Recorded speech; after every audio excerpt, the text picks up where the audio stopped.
Pessoal, boa noite. Consegue me ouvir aí perfeitamente?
Vejam para mim qual o ponto da aula que eu parei.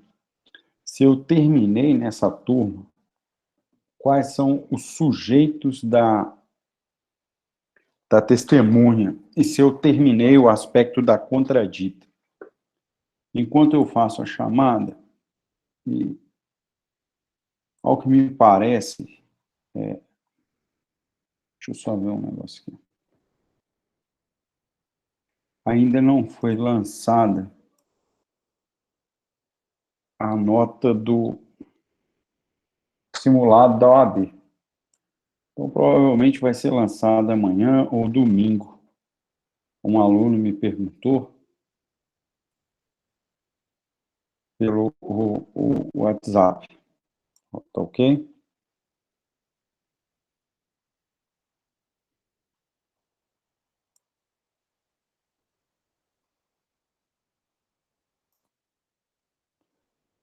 E vou uma chamada.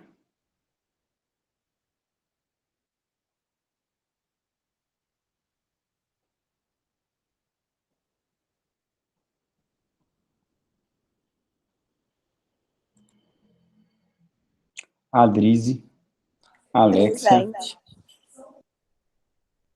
Aline, Ana Paula, Ariadna, Carlos, Eric, Gabriel de Souza, Ellen, Heitor, Iago, Isabela, Jéssica, João Vitor, Júlia, Júlio,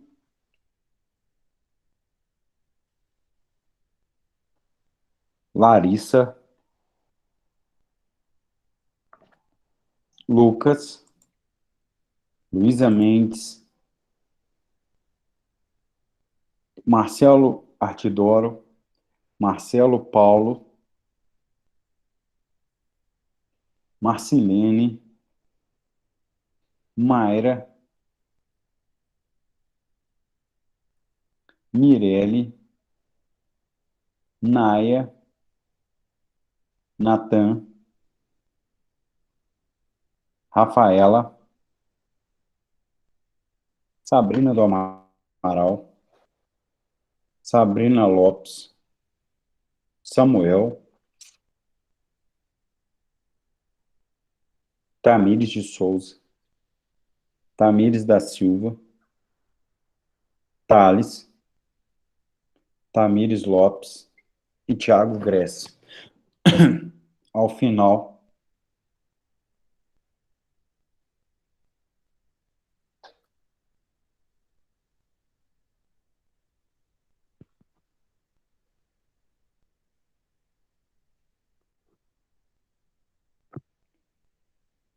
o Heitor, você respondeu a presença? Eu ainda não lancei aqui, que eu não vi seu nome. Então eu lancei presença. Ao final, eu faço a segunda chamada, ok?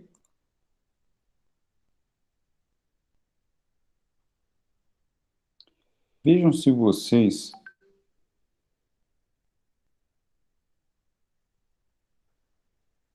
Vejam qual o ponto que eu parei para que a gente continue.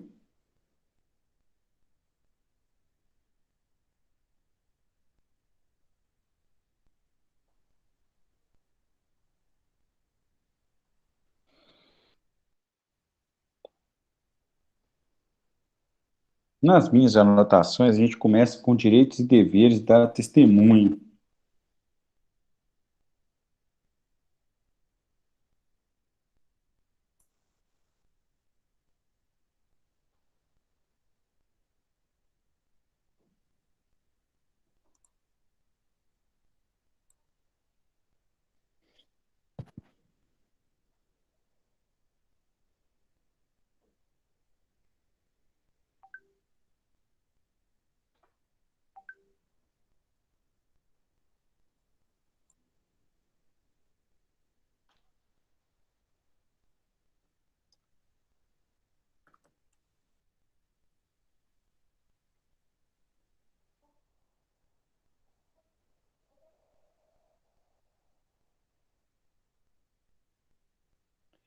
E aí eu começaria falando sobre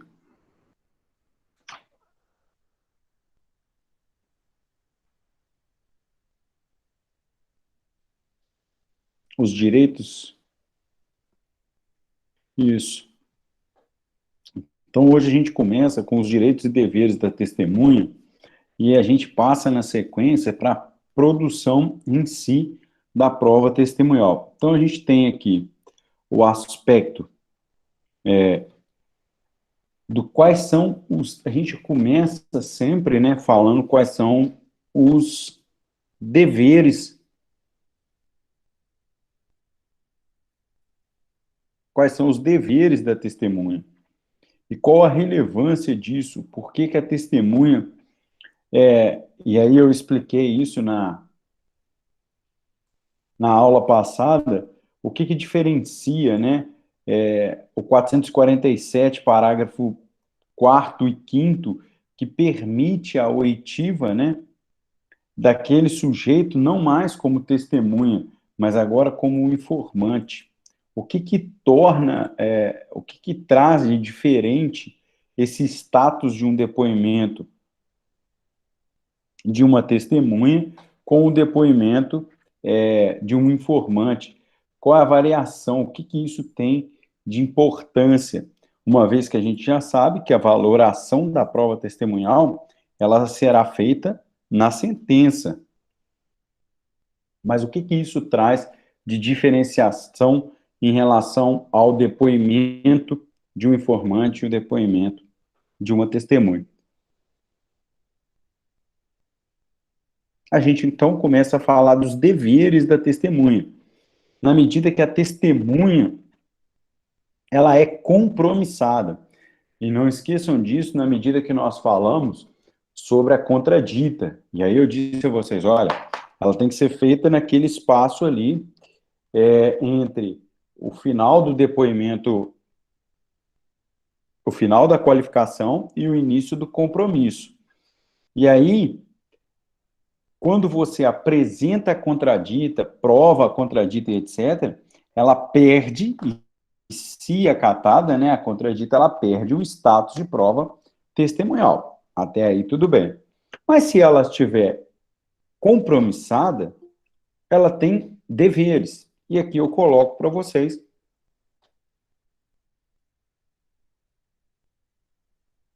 esses deveres. O primeiro dever da testemunha é que ela compareça em juízo. Ela não pode deixar de comparecer de forma injustificada. Então, a testemunha tem o dever de comparecer e mais, ela tem o dever de responder. Isso significa, então, que se a testemunha não comparece, ela poderá ser conduzida coercitivamente, ou seja, o juiz determinará a sua condução coercitiva. Outro dever importante da testemunha é que ela tem o dever, ela tem a obrigação de responder às perguntas, de prestar depoimento. Isso significa, e eu coloquei aí no slide para vocês, que ela não pode fazer uso do direito ao silêncio. A testemunha não pode usar do direito ao silêncio. Ela não pode alegar o direito constitucional ao silêncio. Ela tem o dever de prestar o depoimento. Então, ela tem o dever de comparecer, ela tem o dever de prestar depoimento, de responder. Quais são as exceções? Ora, não está apresentando?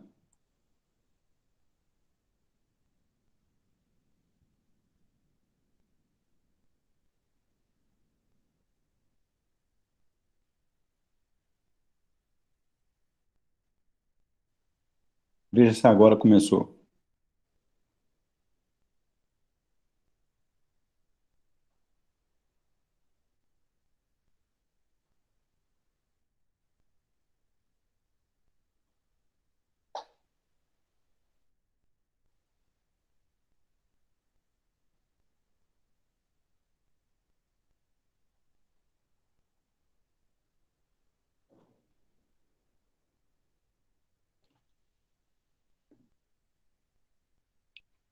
Então, vamos lá.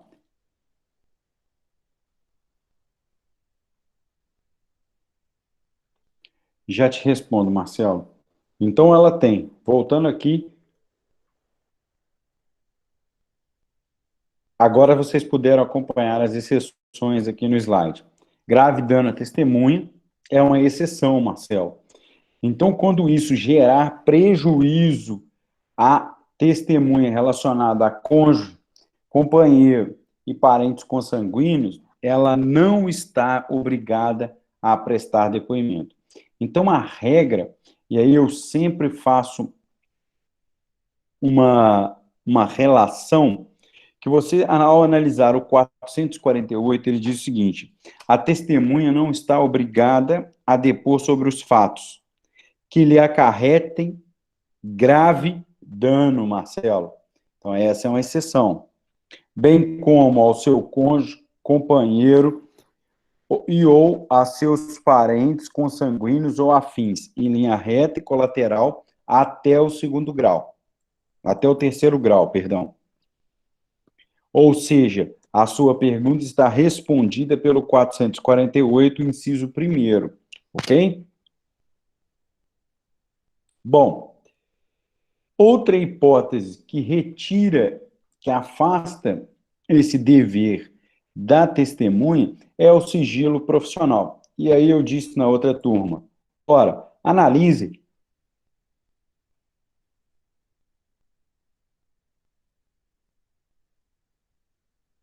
Parece que o meu áudio agarrou. Analisem o 448 com o impedimento lá do parágrafo 2º, inciso 3º. Olha que interessante em relação à figura do advogado. Além dele ser impedido de prestar depoimento na qualidade de testemunha, uma vez que ele foi advogado nesse processo, ele também pode alegar o quê? O direito ao silêncio. Por quê? Há um dever, há um sigilo profissional envolvido. Então, isso é importante relacionar essas causas para que fique claro. Então, os deveres da testemunha possuem exceção.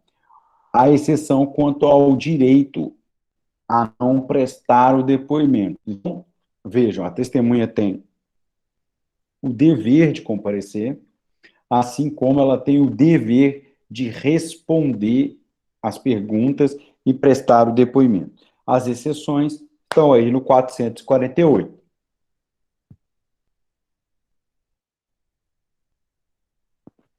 Ok? Então tá aí. Como que isso é feito? E aí a gente passa agora ainda pelos deveres. Uma testemunha compromissada, ela possui o dever de dizer a verdade. Isso significa que, uma vez que ela foi compromissada, ela pode, em se apurado e configurar que ela mentiu, pode se tipificar, pode configurar, pelo menos a princípio, pode configurar o crime de falso testemunho. E aí as pessoas me perguntaram, professor, significa então, na outra turma, melhor dizendo, significa então que uma vez acatada a contradita, a testemunha não vai ser ouvida compromissada, ela vai ser ouvida como informante, lá na hipótese do 447, parágrafo 4º e parágrafo 5º. Ela pode mentir? Ela está autorizada a mentir? Seria esse o raciocínio? Não. Ninguém pode mentir em juízo, uma vez que a gente está, a todas as partes, terceiros, todos os envolvidos, possui como estrutura basilar o princípio da boa-fé e atuam como auxiliares da justiça. Esse é o ponto. Então, as pessoas não podem mentir em juízo, seja testemunha, seja informante ou qualquer uma das partes. No entanto, ao se apurar que houve inverdades, a consequência é diferente. Então, a consequência para a testemunha compromissada é a tipificação da sua conduta como crime, o que não acontece como consequência para o informante, ok? Então, é importante que vocês saibam dessa diferença. Outra situação agora que nós migramos para o aspecto dos direitos da testemunha, então, se você analisar o 449 e analisar as perspectivas da produção da prova testemunhal, que a gente vai olhar logo em seguida, a gente pode estabelecer uma relação.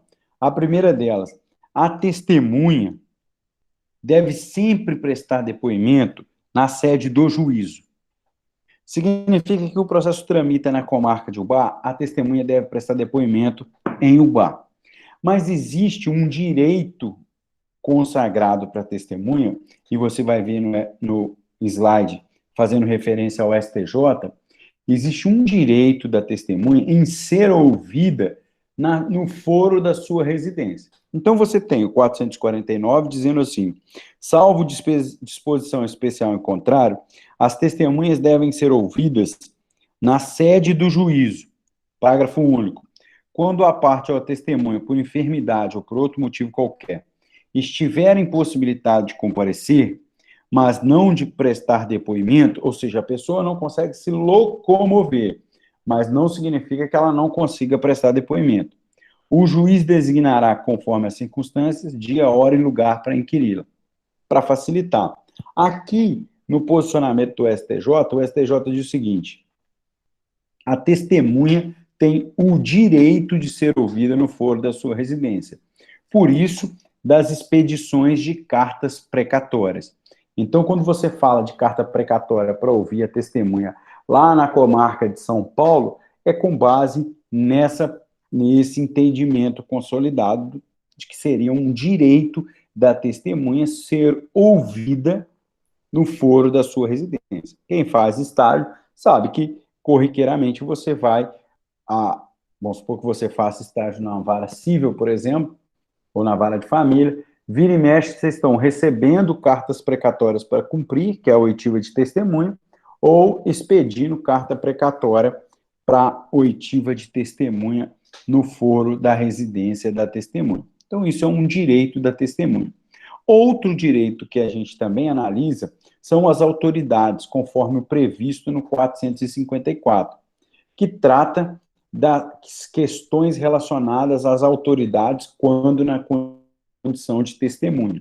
Então, essas autoridades aí, eu fiz questão de transcrever todo o artigo 454 e seus incisos, pois as autoridades, além de serem inquiridas no foro de sua residência, elas também têm uma prerrogativa, um plus, que é serem ouvidas no local que exerce a sua função, ou seja, no seu local de trabalho. E mais, com dia e hora previamente designados. Essa é uma prerrogativa das autoridades arroladas no 454, que está lá: presidente, vice, ministro de Estado, ministros dos tribunais, procurador-geral, conselheiro do CNMP, AGU, procurador-geral do Estado, procurador-geral do município, defensor público, etc., senadores, deputados federais, governadores, prefeitos, deputados estadual, distrital, e todo esse rol aí do 454. No entanto, é relevante que vocês tenham a compreensão de que isso se trata de uma prerrogativa. E uma vez que a autoridade se ausente de forma injustificada ou se mantenha inerte, ela tem como consequência a perda dessa prerrogativa. Então, significa que a autoridade que se mantiver inerte ou se ausentar injustificadamente para o dia e hora designados, ela perde essa prerrogativa de ser ouvida em dia e hora marcada e no local que exerce a sua função.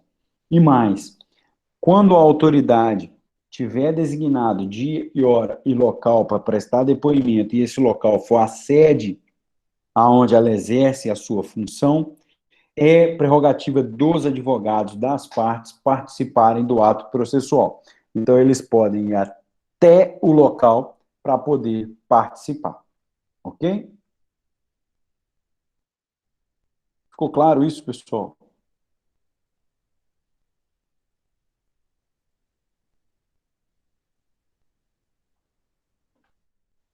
Então, essas são os direitos e os deveres da testemunha. Vocês estão vendo aí agora um slide, produção da prova testemunhal?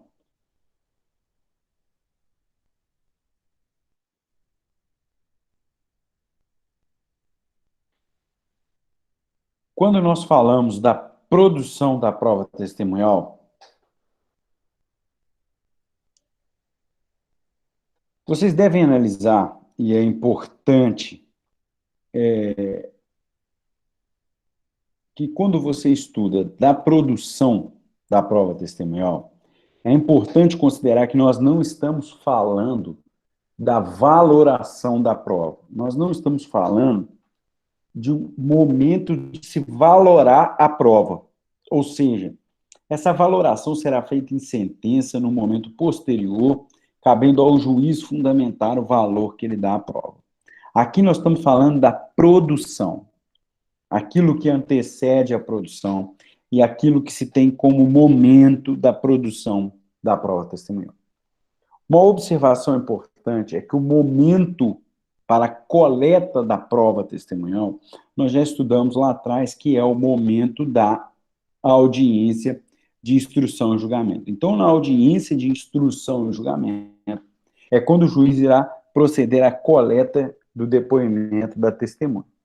Ok? Mas nós precisamos analisar as regras que antecedem esse momento, o rol de testemunha. O que significa o rol de testemunha? Eu quero fazer uma observação aqui. Eu espero que vocês lembrem do que nós tivemos a aula da contradita da testemunha.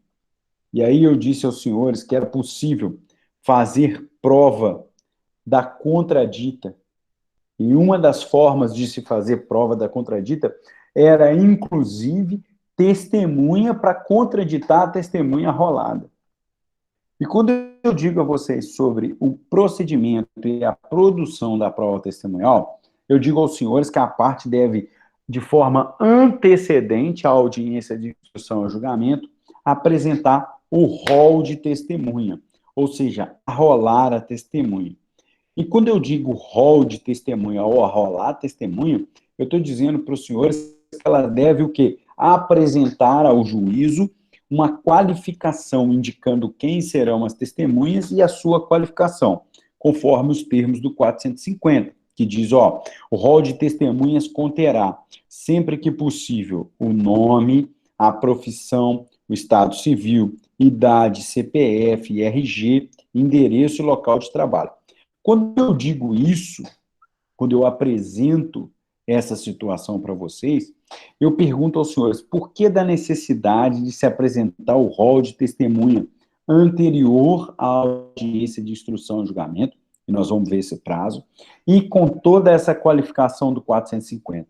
O que o legislador buscou com essa regra do rol de testemunhas? Senhores, vamos interagir.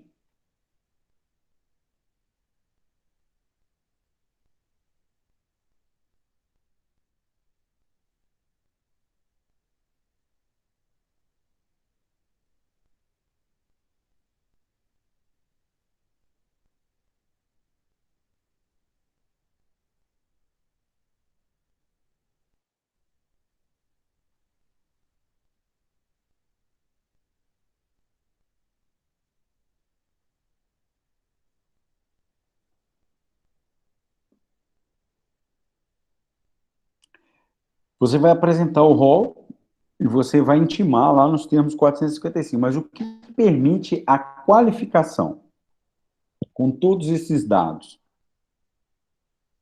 Porque hoje, pela regra do 455, a intimação é feita pela própria parte através do advogado.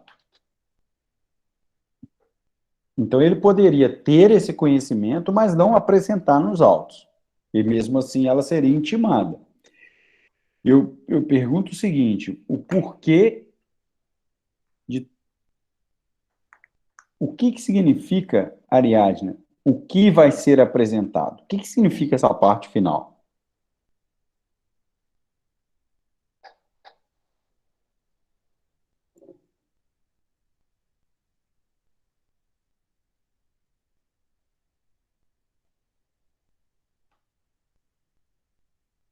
Mas você já sabe, ó, inicial e contestação.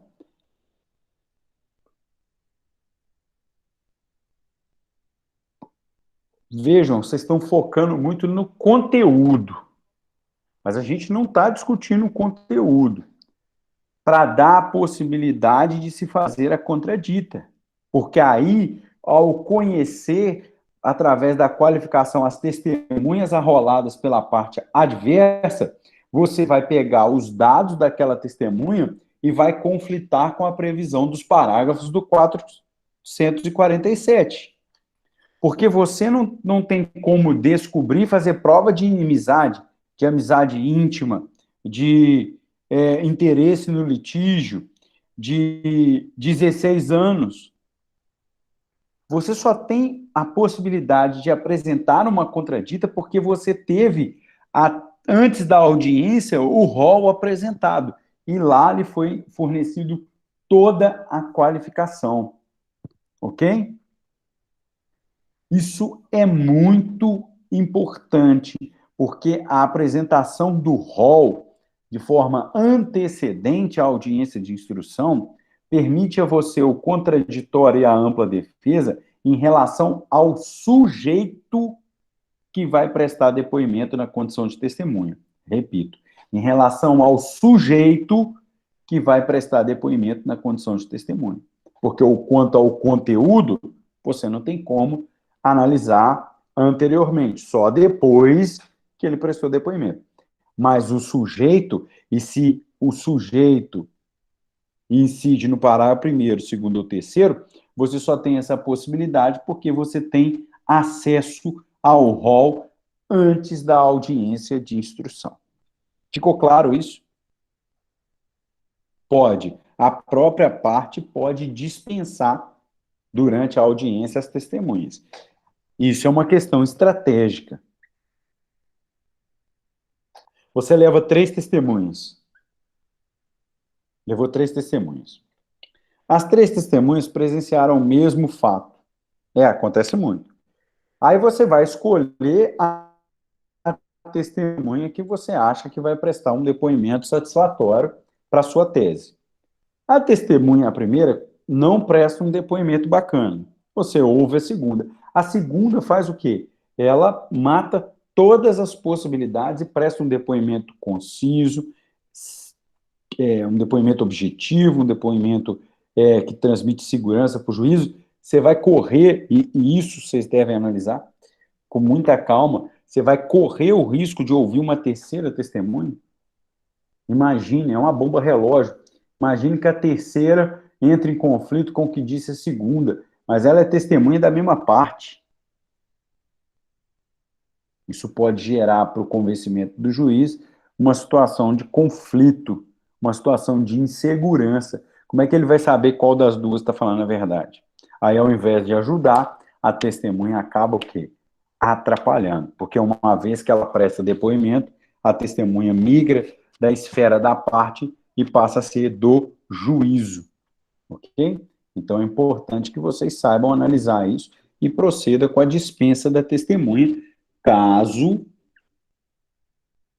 você acredite que as que foram ouvidas até aquele momento foram mais do que suficiente, ok? Tudo bem quanto à apresentação do rol? A questão. E aí, a gente analisa, deixa eu voltar aqui, a gente analisa esse ponto, que é o do rol. E aí nós vamos analisar. Vocês estão vendo o gráfico, o organograma aí? Passou o slide com o organograma?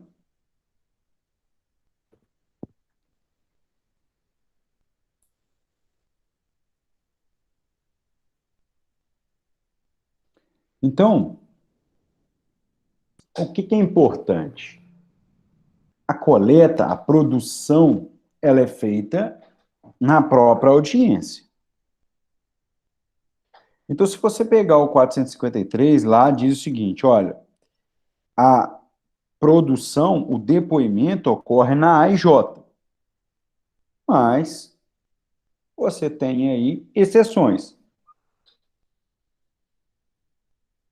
Você tem a carta precatória e aqueles que prestaram depoimento antecipadamente. E você tem os parágrafos aí para que comprove essa questão que eu disse aos senhores dos direitos da testemunha, assim como o 454 que nós acabamos de mencionar eles. Então você tem as possibilidades do 453, as possibilidades do 454. O que é importante você analisar e voltar um pouquinho é lá no 357, que a gente falava do saneador, e aqui começa a nossa análise do organograma que vocês estão vendo aí. Então, vocês vão lá no 357, parágrafo 4º, caso tenha sido determinada a produção de prova testemunhal, o juiz fixará prazo comum não superior a 15 dias para que as partes apresentem rol de testemunha. Então, você tem o saneador, nele o juiz vai deferir a prova testemunhal, e do saneador até a coleta de prova, nesse intervalo, ele vai dar um prazo a você, não superior a 15 dias, para que você apresente o rol. E nós já sabemos qual é a importância de se apresentar o rol, contraditório e ampla defesa.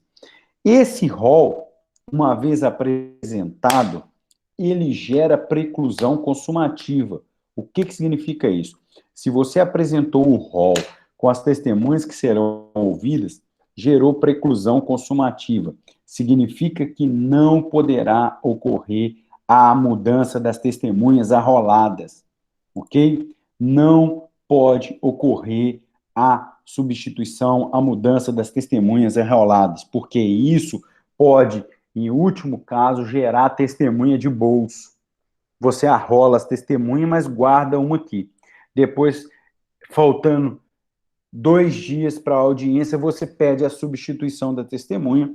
Isso impede que a parte analise o rol e possa, por exemplo, contraditar a testemunha, ok?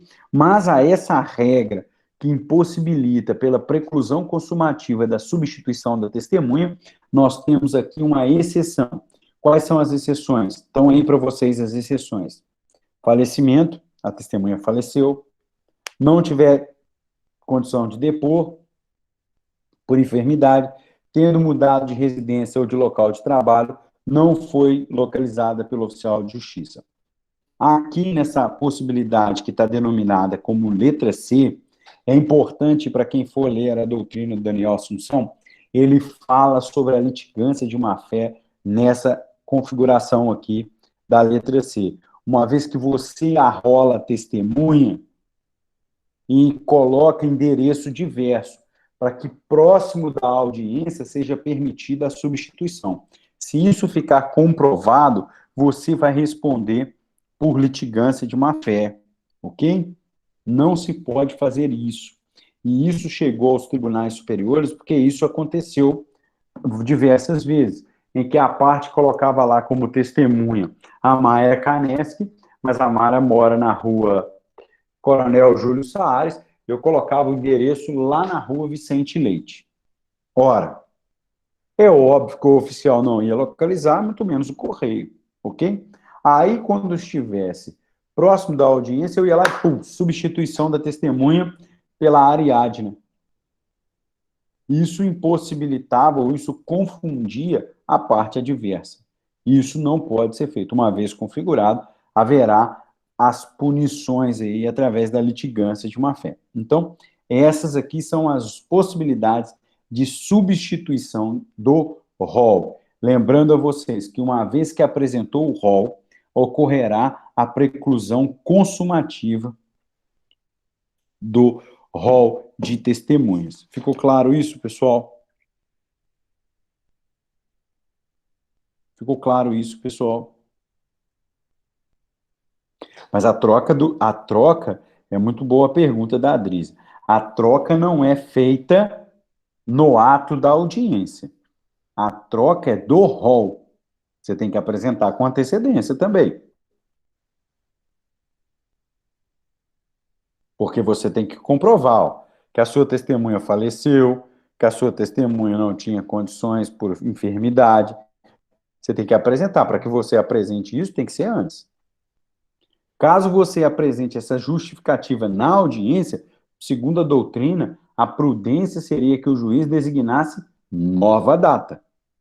Porque, caso contrário, você pegaria a outra parte absurdamente de surpresa. Ok?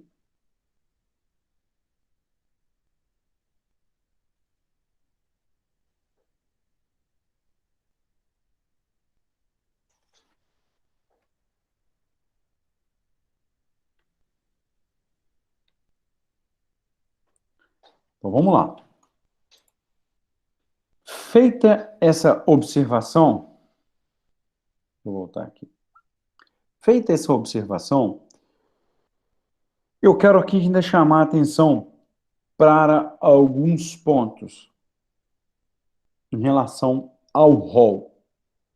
Deixa eu voltar aqui. Veja que você deve arrolar, mas cuidado com esse organograma para você não confundir. Você só vai arrolar a testemunha depois que o saneador deu a você o. Deixa eu só voltar aqui, ó. Depois que o saneador deu a você. Peraí, que deu uma bugada aqui. Deu a você o deferimento da oitiva da prova testemunhal, da produção da prova testemunhal. Aí, entre o saneador e a audiência, você vai ter o quê? Você vai ter 15 dias. Tranquilo? Então, é muito importante.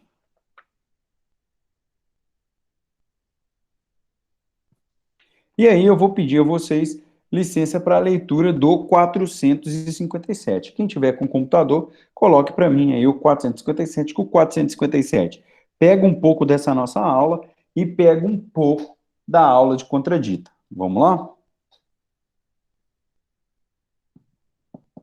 Alguém tá? Pode colocar, hein?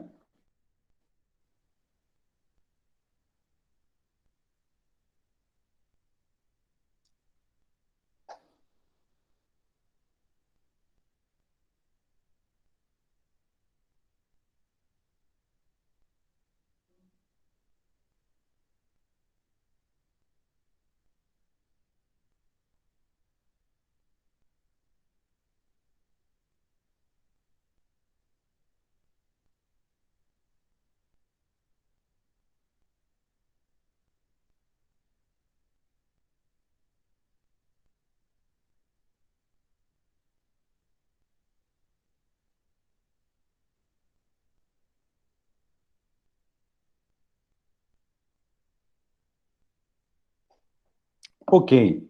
Então, vamos lá. Estão vendo aqui? Acho que ficou um quadrinho, um organograma amarelinho, mas vocês estão conseguindo ver aqui previsões da decisão do magistrado, todo mundo vendo, 457. Diz, não estão vendo aqui o slide?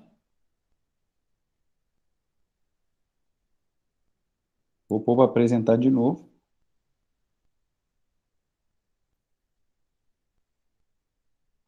Vocês não estavam vendo o slide?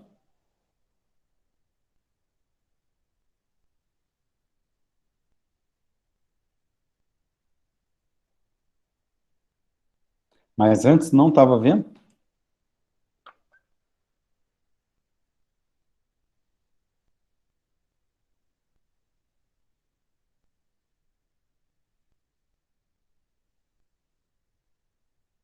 Ah, tá. Mas aí foi só naquele momento que eu fui até o fim e voltei. Bom, 405 457, isso está fazendo referência à contradita. Olha o que diz o legislador, e vocês ó, já estudaram isso. Está dizendo assim: antes de depor, a testemunha será qualificada, declarará ou confirmará seus dados e informará se tem relações de parentesco com a parte ou interesse no objeto da ação. Parágrafo primeiro. Lembrem disso.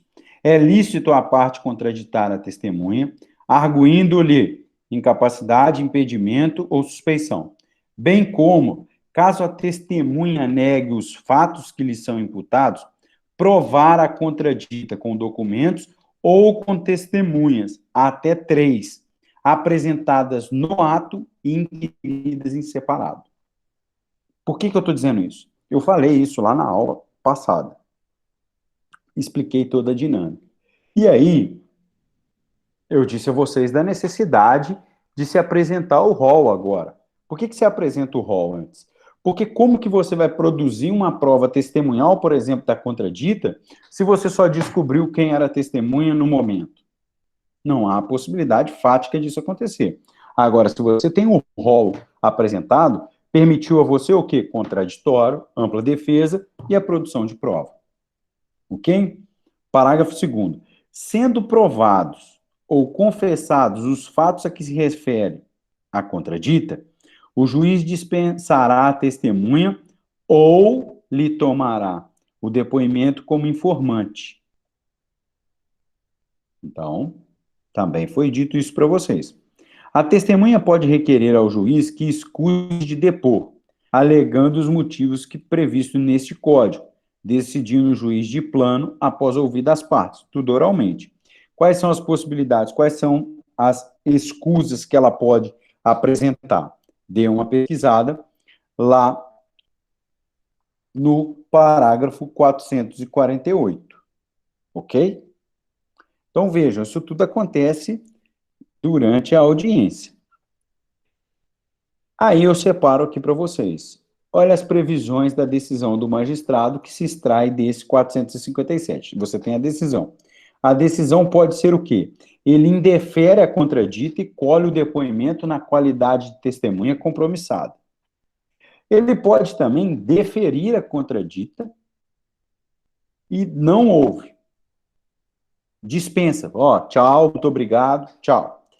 Ou ele acolhe a contradita, desqualifica e colhe, aí já no parágrafo 2º, e colhe o depoimento como informante, ou seja, ele retira, e por isso o termo desqualifica, ele retira o status de testemunho. O que é retirar o status de testemunho? É retirar o compromisso que ela faz de dizer a verdade. Isso não tem relação com a valoração que será dada ao depoimento da testemunha lá na sentença. Ou isso não tem relação à valoração como prova ao depoimento do terceiro como informante. Ok? O que se tem aqui é o status, a presunção, o compromisso de dizer a verdade. Ficou claro isso? E essas três possibilidades que o juiz pode adotar?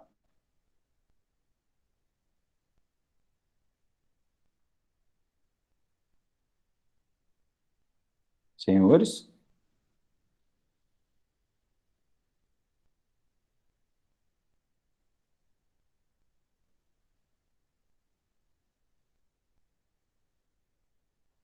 Sim, é em qualquer processo civil. Aí nós vamos, trabalhista, o trabalhista usa essa regra como subsidiária no processo do trabalho. Vara de família, processo civil é a mesma coisa. O que é interessante, o Ariadne, é que se você olhar o rol do 447, você não pode, é impedimento, tá? Ter algum vínculo é diferente da suspeição prevista no parágrafo terceiro. Por quê?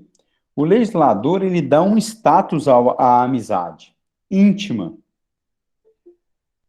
Depois, o legislador ele dá um outro status ao inciso segundo, o que tiver interesse no litígio. Se você for analisar o parágrafo terceiro, que é a suspeição, é o que mais ocorre, eles são critérios subjetivos que devam ser analisados pelo magistrado. Se você olhar o parágrafo primeiro, são critérios objetivos que definem os incapazes. Se você for olhar o parágrafo segundo, eles são o quê? Critérios objetivos que definem o impedimento. O único que tem critério subjetivo é aquele liame, que depende, por exemplo, é o que mais ocorre na vara de família. Ok? Tem uma aluna que tentou entrar aqui e eu apertei o botão para aceitar, mas acabei rejeitando. Eu não sei o nome dela. Mas ela tentou acessar aqui e eu fui falar e apertar e não consegui.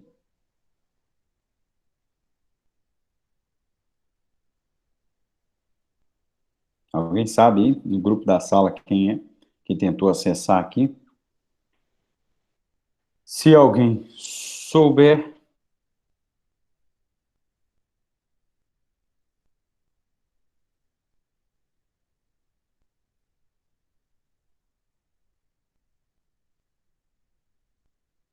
eu não sei quem é. Parece que é uma pessoa que está entrando. Se alguém falar lá, pede para ingressar novamente. Tá ok? Vamos fazer o exercício aqui da aula de hoje, para a gente dar continuidade? Vamos lá.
Tá aí.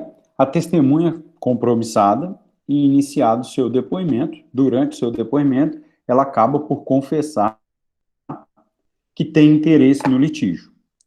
O advogado, então, da parte adversa, àquela que arrolou a testemunha, pede a palavra e diz ao magistrado que, de ofício, ele deveria declarar suspeita à testemunha. Isso já tinha começado o depoimento, ela já estava compromissada.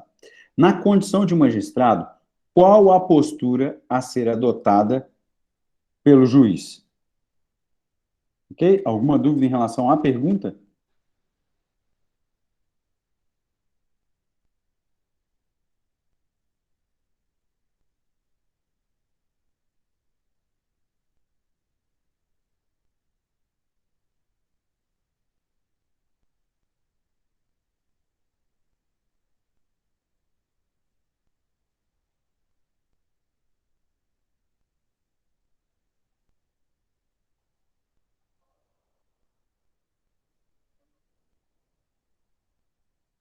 Então, beleza. 10 minutinhos aí, a gente dá continuidade.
Pessoal, podemos?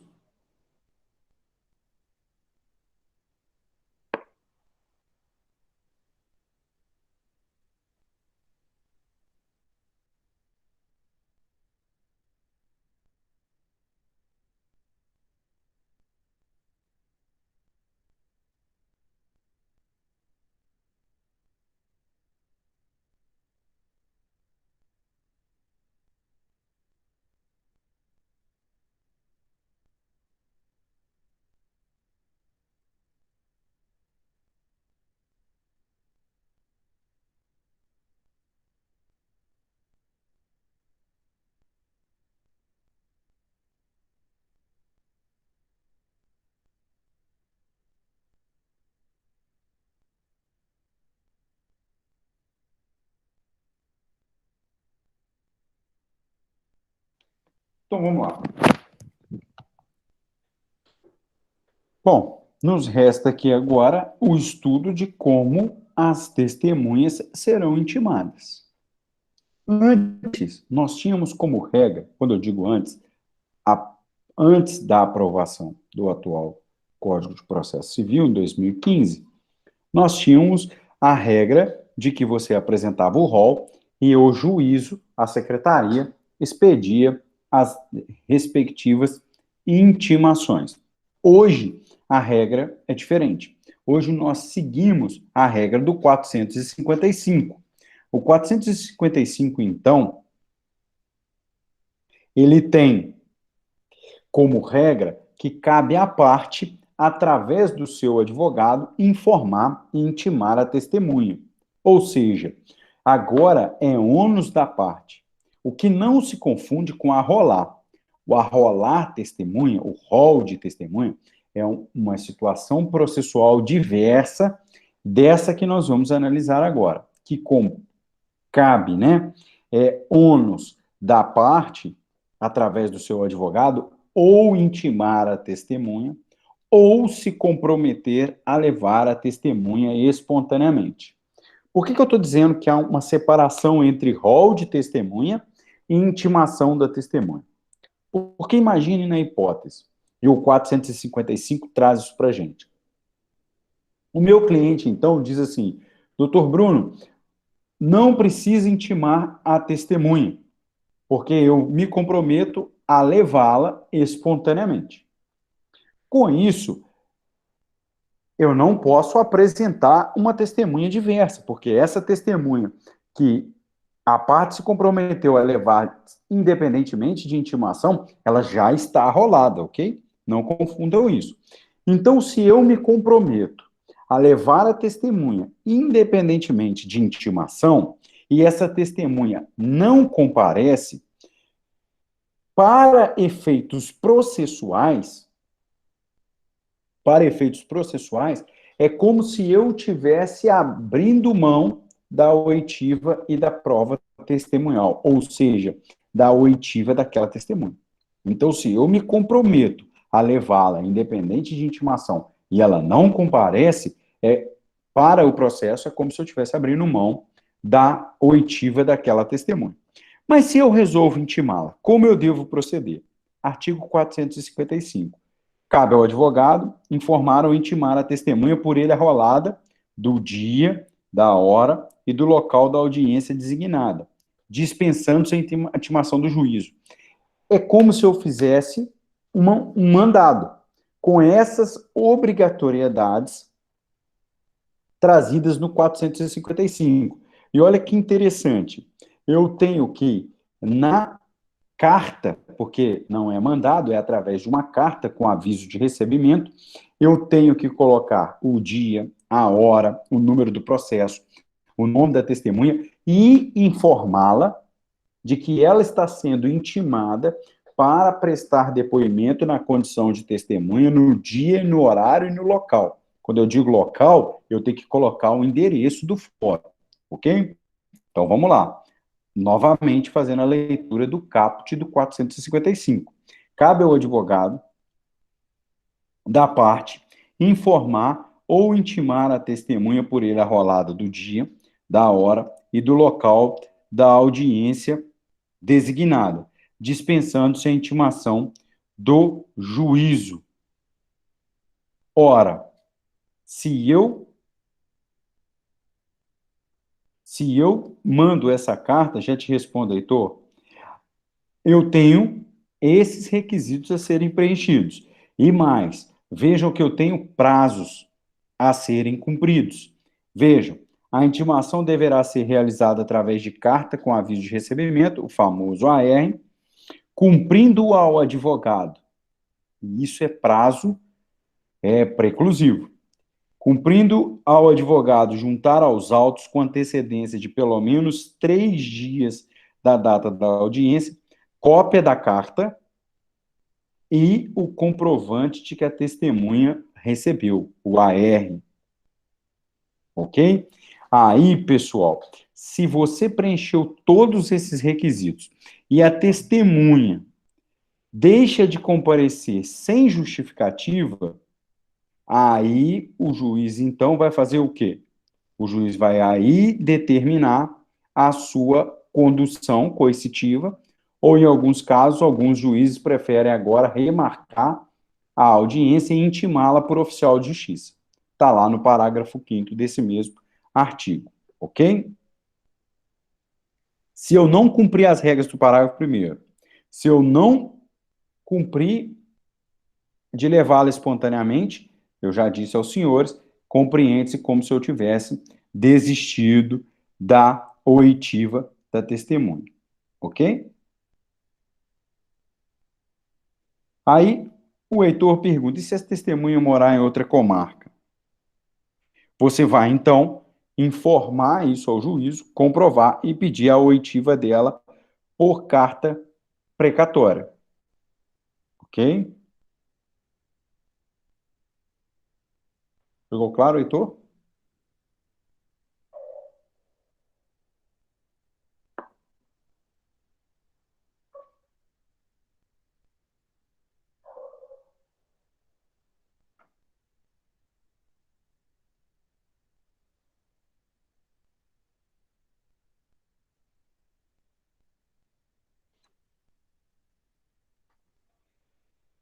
E aí, pessoal, fala-se sobre oficial de justiça, que é aquilo que era a regra que não é mais.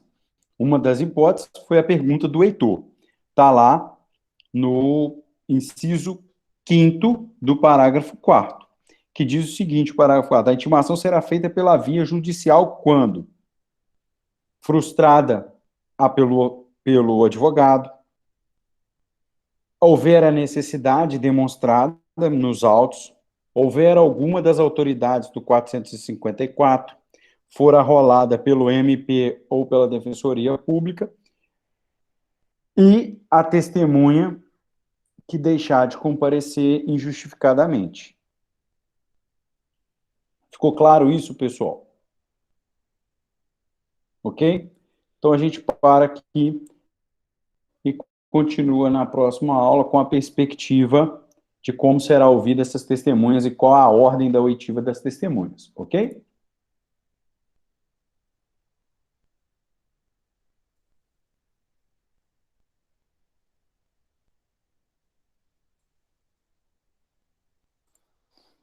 Vamos à chamada.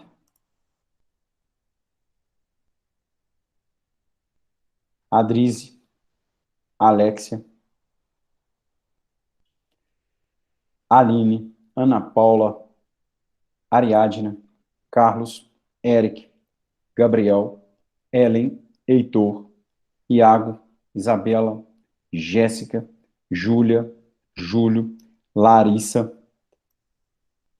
Lucas Almeida, Luísa Mendes, Marcelo Ortidoro, Marcelo Paulo, Marcilene, Mayra Kaneski, Mirelle, Naya, Natan, Rafaela Massardi, Sabrina do Amaral, Sabrina Lopes, Samuel, Tamires de Souza, Tamires da Silva, Thales Nunes, Tamires Lopes e Tiago Gress. Pessoal, um bom final de semana, uma boa noite a todos e bons estudos. Tchau.